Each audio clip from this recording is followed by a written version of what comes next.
Yes, yes, yes. I just watched this great video about being autistic at work and asking for clarity and how sometimes it can feel confrontational. I've got a couple of tips for you. I always do. So I'm an AuDHD boss, but I'm also an employee. So I also have to ask for clarity a lot.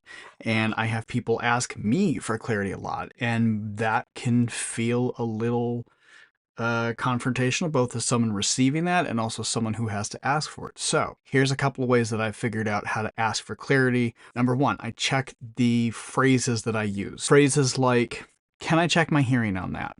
Or let me just run back what I heard to make sure I understand everything correctly. Can I just check with you on my understanding to make sure I understand the scope of the work before we get started? Let me make sure I understand our objectives and what we're trying to get done in this project or what we're aiming to do for this thing. And then as best you can, summarize back what you're hearing and then ask follow-up questions from there.